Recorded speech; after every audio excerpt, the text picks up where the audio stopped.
Hello, how are you? Today I've put together for you the main mistakes that many people make, which harm blood sugar control in the morning. Many people have trouble controlling their blood sugar in the morning.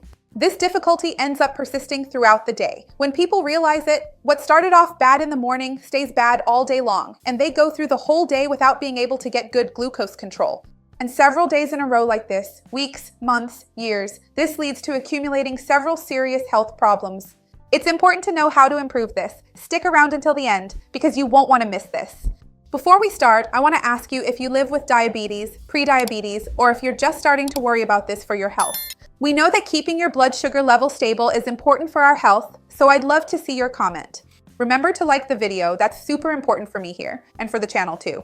A very common mistake that many people make is not consuming fiber at breakfast time. Fiber is super important for keeping blood sugar levels stable. It slows down the absorption of carbohydrates that you eat at that moment, and it keeps you fuller throughout the morning, helping to control your appetite. Without fiber, the sugar, the glucose you consume at breakfast goes quickly into your bloodstream and causes your blood sugar levels to spike very rapidly, disrupting the balance of glucose and making it harder to keep things under control for the rest of the entire morning. So, remember that first thing in the morning you can add chia, flaxseed, oat bran, and other fibers like psyllium to your breakfast to make it higher in fiber, helping you feel fuller and lowering the glycemic index of that meal. There was a study published in the journal Nutrients that showed people consumed between 5 and 10 grams of soluble fiber per day. This can reduce fasting glucose by up to 10% and improve your insulin sensitivity. So it's really worth adding fiber to your breakfast. Mistake number 2 is more related to your habits. Waking up at a different time every day, going to bed at different times. One day you wake up at 7, another day you wake up at 11, another day at 9, always sleeping and waking at very different hours. This is really complicated because we have our internal biological clock, right? It's called the circadian rhythm, which comes from Latin, from about a day. So, this is important for us to release hormones like cortisol, insulin, and melatonin at roughly the same times each day. If you wake up at a different time every day, each day you'll have a peak of these hormones at a different time. So, people with irregular routines can have up to a 58% higher risk of developing insulin resistance. Whereas, if you can more or less stick to a routine, it doesn't mean you have to set an alarm every day, but just try to wake up around the same time each day. It can help you keep your blood glucose more stable in the morning. The third mistake is skipping protein at breakfast. A lot of people focus too much on carbohydrates, a piece of bread with butter, a glass of orange juice, and they don't eat any protein at breakfast. That protein is essential for keeping blood sugar levels more stable. Protein also helps lower the glycemic index. It helps with the release of GLP-1 and peptide YY, which increase satiety and improve insulin sensitivity. And we know that eating protein in the morning will keep you fuller throughout the morning and help prevent you from snacking during that time, between breakfast and lunch. There was a study in the American Journal of Clinical Nutrition that showed that a breakfast with at least 20 grams of protein reduces the postprandial glycemic peak by up to 30%. That is, after that breakfast meal. So it really helps a lot. Eggs, yogurt, or even a chicken spread can be good options for you to add to your breakfast. Another mistake is when someone drinks juice first thing in the morning at breakfast, even if it's a natural juice. But it's a natural orange juice, a watermelon juice, a papaya juice with orange. Oh, it's good for my immunity. It's natural. It's made from fruit. But in terms of glucose, it's a lot. Juice by nature is very concentrated, and usually it's strained.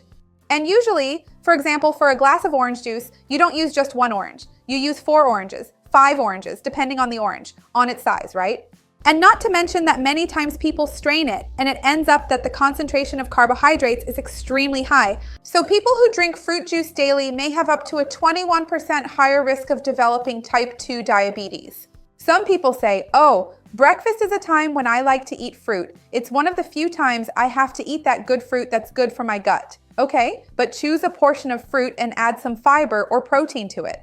For example, a bit of papaya with chia seeds with yogurt to help lower its glycemic index and complement it with other ingredients to balance out the meal.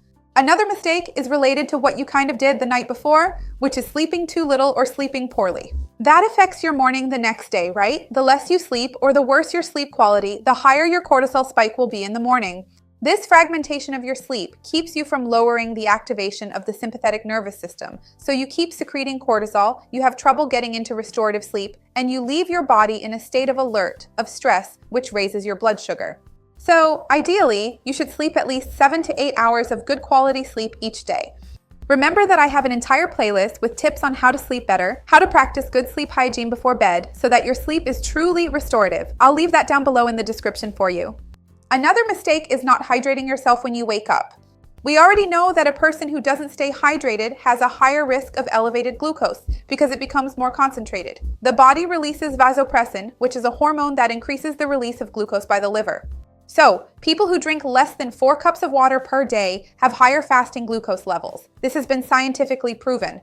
So, ideally, you should wake up and drink a glass of water right away. I have an entire video here talking about how water can help you, how drinking water can help you control your blood sugar. I'll leave it for you down below in the description. And another mistake is, if you are diabetic, not monitoring your blood sugar. It's super important. If you live with diabetes, at least check your morning blood sugar, right? If you have type 2 diabetes, do it to see how your night went, how you woke up. It's kind of a reflection of your previous day. It will show you how you're starting that day, what you can do for breakfast, and for the rest of the day. If your blood sugar is high when you wake up, you already know that you might need to check it again later in the day to see if what you did, like physical activity or your diet, is having a good effect. If it's well controlled when you wake up, then you just need to keep doing what you've been doing right.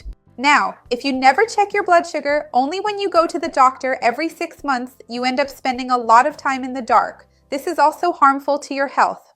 Tell me which of these mistakes you are making and which ones you're going to change today. I would love to see your comment.